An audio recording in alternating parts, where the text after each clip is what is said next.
Okay. Hi, I'm Celeste, I'm a crafter, and today I'm going to be sewing my first bag. In this video, I'm going to show you how I took some old fabric that's been sitting in the closet and turned it into this beauty. Just to give you some insight into my experience, I learned how to sew as a child, but I haven't tried to make a pattern for a couple of years now. I definitely understand the basics, but we're going to be learning a couple things together today, and I'm going to be trying out some techniques that I've never tried before. But I have the confidence I can do this, so thank you so much for joining me, and thanks for clicking on the first video on this channel. Let's just get into it.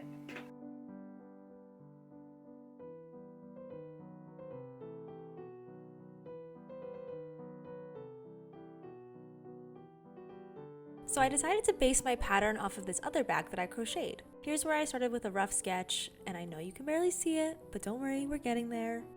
I was looking for something round to trace because I wanted this bag to feel a little bubbly. I got my inspiration for this project from two bags that Instagram really wants me to buy. The first one is the Coachtopia Ergo bag, specifically the one with bows. So before I can fork over $300, I'm thinking I really need to give this a shot of my own. But I know my limits. So the second bag I'm taking inspiration from is the Bagu and Sandy Liang collab, which brought the mini bow bag. This bag is not as structured, but it does have the bows. I'm not going for a perfect replica. I just want to make something that feels kind of inspired by these two bow bags to fill that little bow-shaped hole in my heart.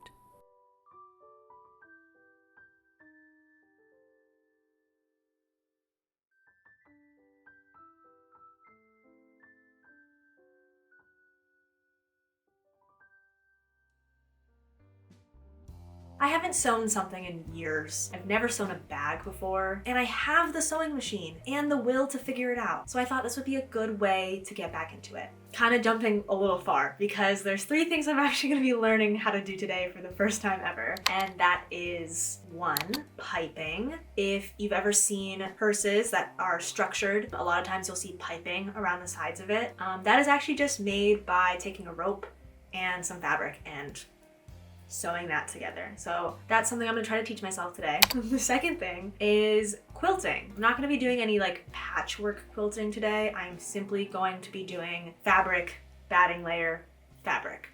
Just straight stitching that. Just to like get a feel for quilting and how it feels like to use a machine to do it. And then the third thing I'm gonna learn, or relearn really, is pattern making. I have taken classes in the past on how to do pattern making, but it's literally been maybe like 10 years since I did that. So anything could happen. But I think I have a general idea of what it is I need to do to get started and figure this bag out.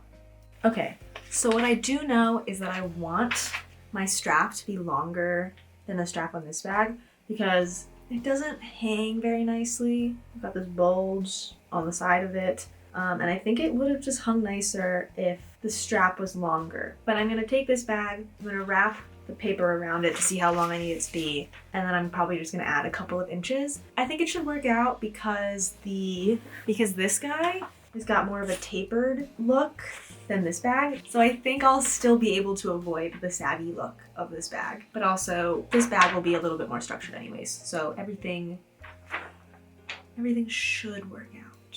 And it more or less does. But I tried to give myself a little visual by taping my pattern pieces together, and once I liked what I saw, I just cut that down to size. So I have my 2 pattern pieces. This is the bag part. I'm gonna cut out 2 pieces of this from the fabric, and then this is the strap. Well, this wraps around the whole bag, as you can see. I added a centimeter or 3/8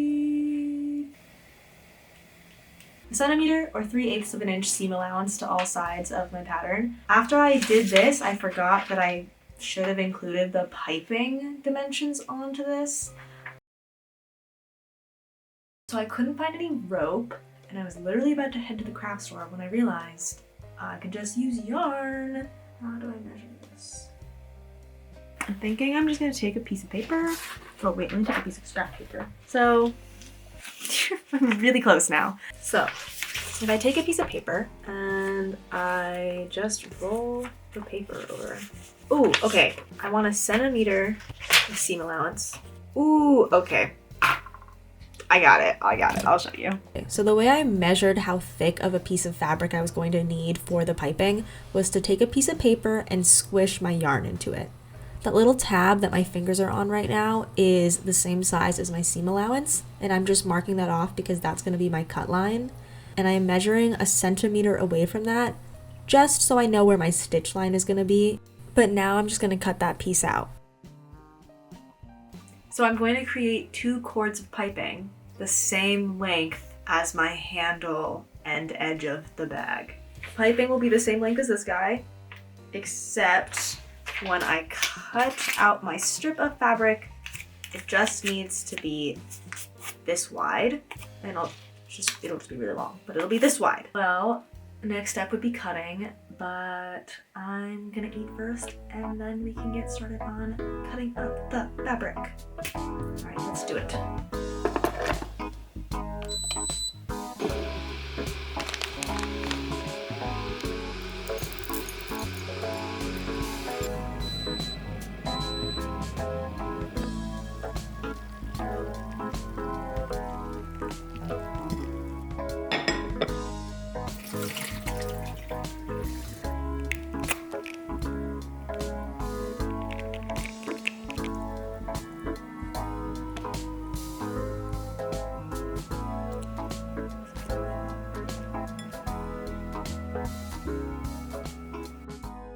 Okay, I'm full of food, and I think I'm gonna line this bag with this green fabric. I just think it would go really nicely on the inside of this guy. I mean, like, come on, you can't tell me that wouldn't be a really awesome combo. So yeah, that's the plan. Cutting the fabric proved to be a little difficult. I did have to use random objects to keep my fabric in place before I could actually start cutting anything out. I couldn't find a rotary cutter, so I just had to use pins and scissors, which worked out fine, but you know, with a little extra effort, I got it done.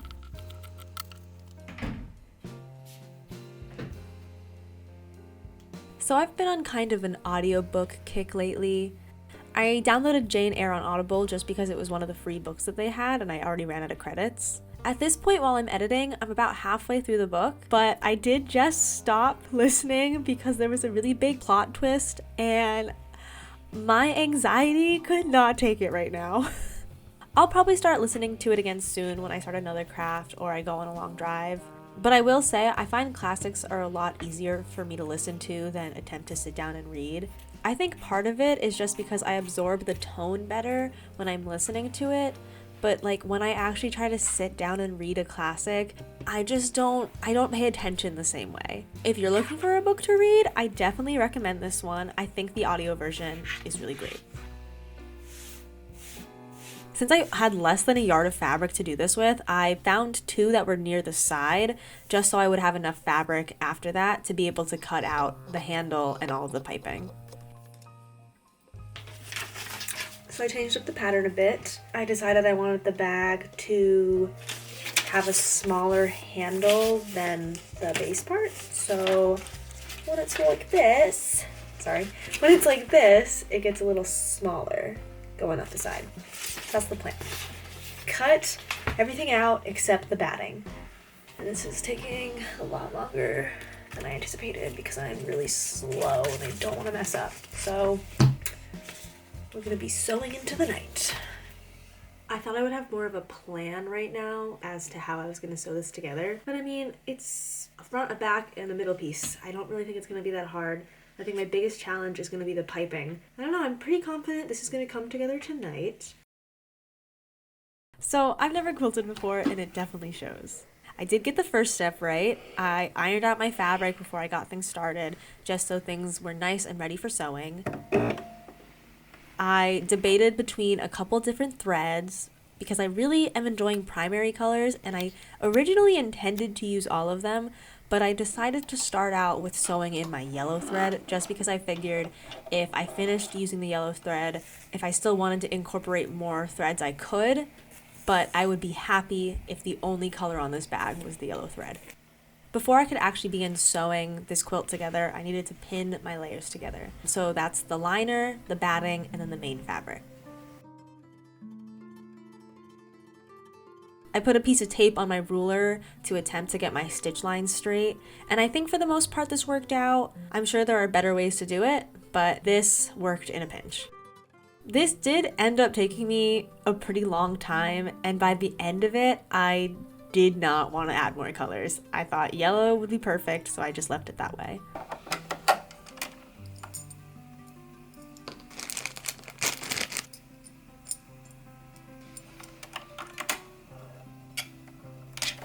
And so after the quilt part was done, the only other bit of prep work that I needed to do was the piping. So just like I did with my paper prototype, I wrapped my fabric around my yarn and I tried to sew as close to the edge of the yarn as possible. Fortunately, I was able to get super close by squishing my yarn underneath my sewing foot and shifting my needle over towards the left. So I've been having some dreams. When I say some, I mean just last night after I finished sewing what I could, I started thinking about how I've been thinking about the handle all wrong. So you sew the piping down against the fabric and then you turn it out.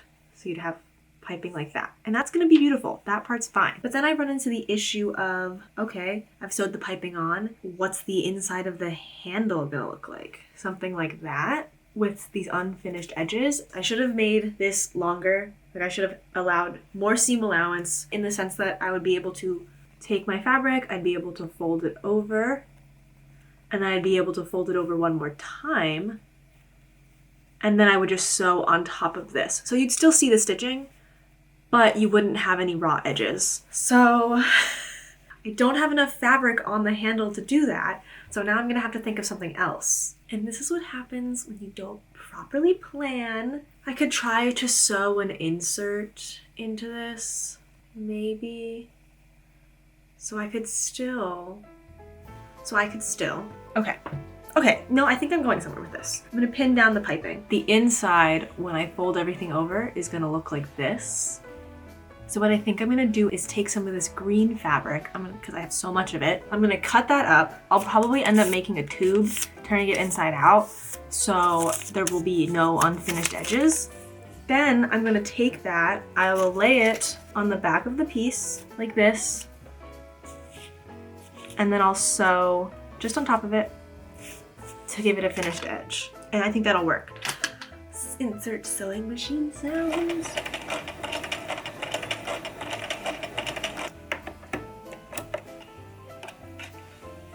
Yeah, I mean, it's kind of beautiful. No way. Okay. I think if I just keep going this slow, everything's gonna be okay. Just gotta take it slow.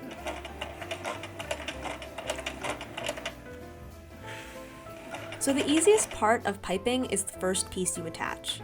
You're gonna place the right sides together with your seam allowance facing in the same direction. I, of course, made my life a little difficult when I was making my piping.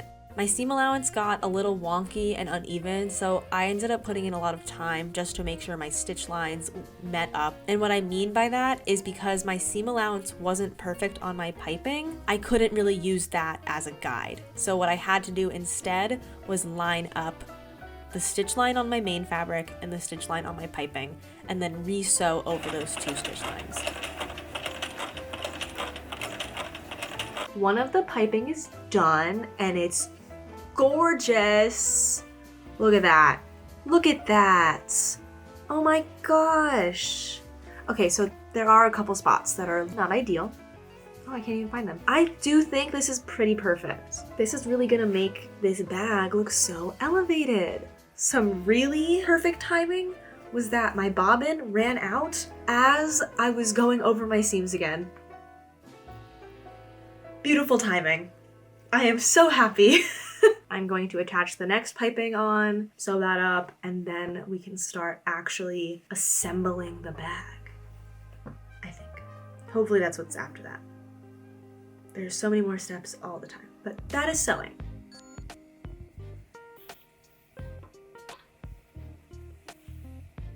It looks so good. I still have to sew it to the actual bag part now. Oh, but that's as easy as this was. So I'm just gonna start pinning more. Okay, all right, moving on.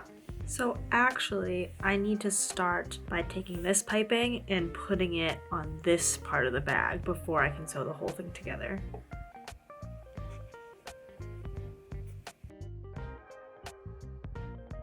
This is the most intimidating part. I don't know. But, oh, I have to show you how to pin these bits together. So the biggest thing now is that we want to make sure we don't pin this away. Like this still needs to be on the outside of our garment.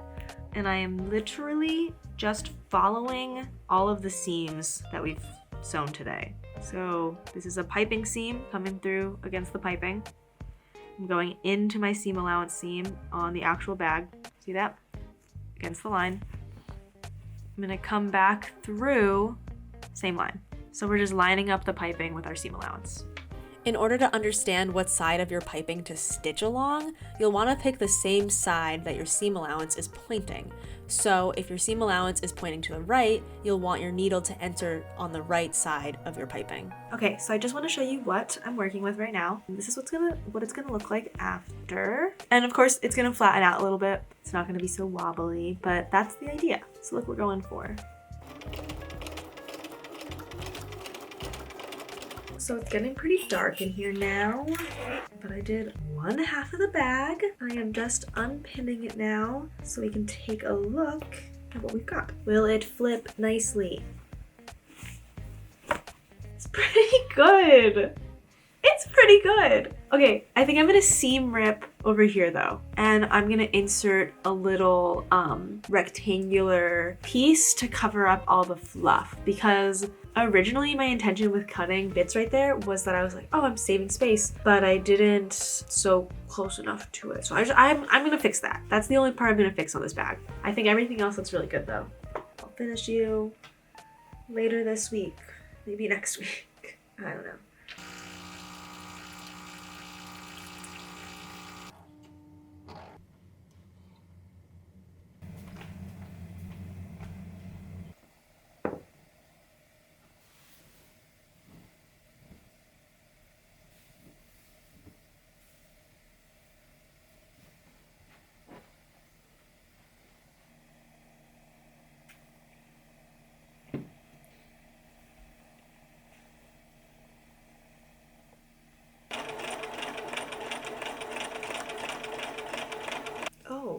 I was like, my thread keeps getting caught in the notch that it comes in when you buy it. And I was thinking, oh, I will just file it down. I could also just flip it so the notch is on the other side.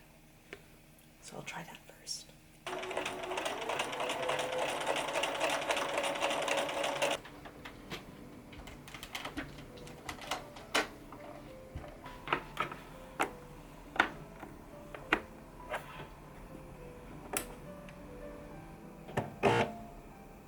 I really hope it's not too loud because there's nothing I can do about it. It's really windy outside. So it's been a couple of days since It's been a week or two since I worked on the bag. Hopefully I finish it today. We shall see. In other notes, I did my nails. If you want to see how I did these, consider subscribing. I'm probably going to post that video next weekend. But all I have to do today is pin on the last bit of bag and finish this inside bit. And then I think we're ready to go. I forgot about this bit. So I needed to cover up the messed up part of my piping. So I started out by seam ripping my seams just until I had enough space to sew in a little patch. I think I just need enough space to get a little tab in there. To make the patch, I cut out a strip of fabric, folded it in half with the right sides together, and then just sewed a line down it. I then turned that inside out, and I was just left with a little tube of fabric. And this is what I inserted into that space that I had seam ripped. And I just kind of sewed it back together the same way I had done for sewing the piping in.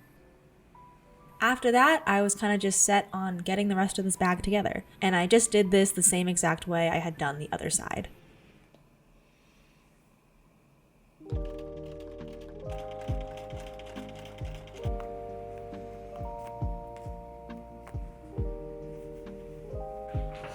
Okay. Sorry, that's like not what I want to say. So we have this now, and now I need to figure out how to line it. I don't know where to start, but like that's okay. I don't know, I think I can figure it out. So I played around with a couple options to insert the lining, but I definitely think my poor planning got the best of me. My cleanest option ended up being hand sewing, so that's kind of all I did for an hour or two. It does not really get more interesting than that. We have the bag! Okay, the last thing I have to do, I didn't even tell you anything yet. Okay, so I added a liner. It pops out like, that wasn't really words, but it looks really good until you look at it way too closely. So don't look that hard, it's fine. So I wanna add bows. So I'm gonna put 2 little buttonholes right here so I can thread string right through it. And I have the button attachment already on my sewing machine, and I looked up a video on how to use it, and it's pretty simple. It's really just automatic. So I'm gonna take a piece of scrap fabric, and then we're gonna do a little test.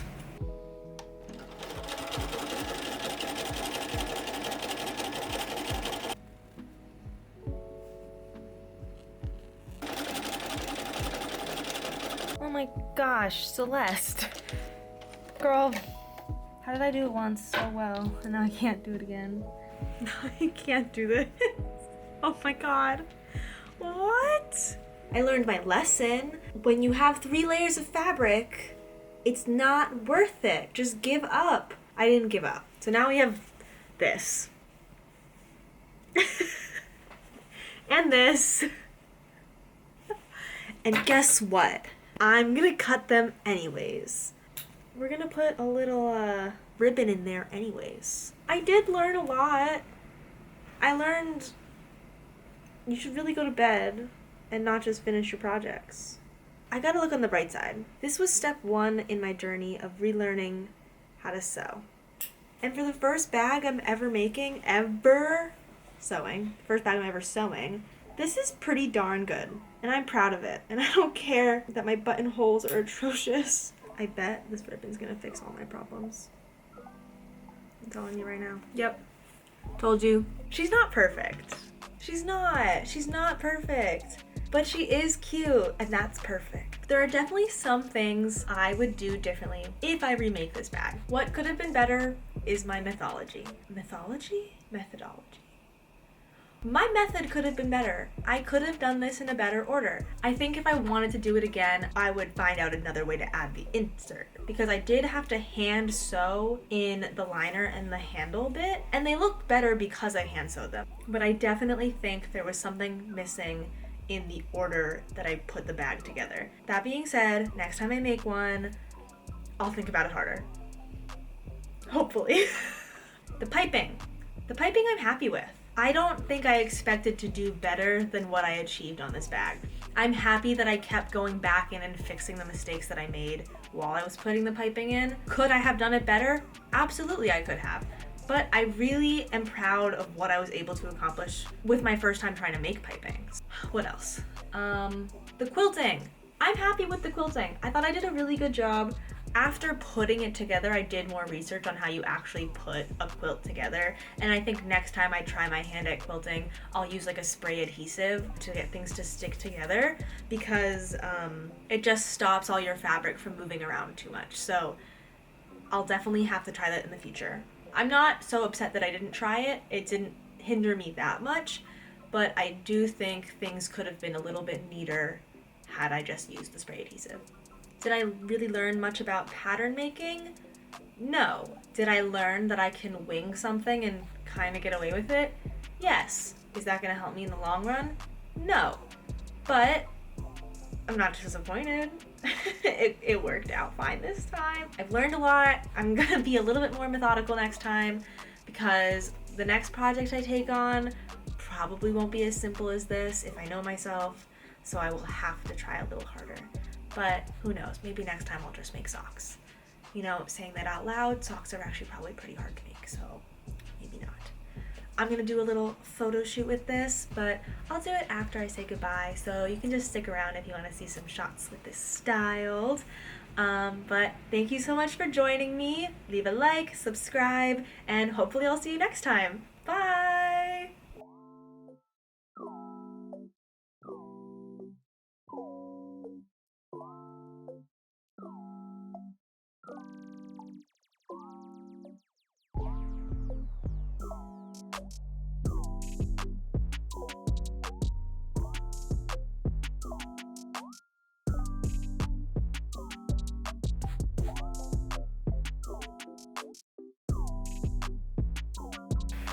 Thanks, bye.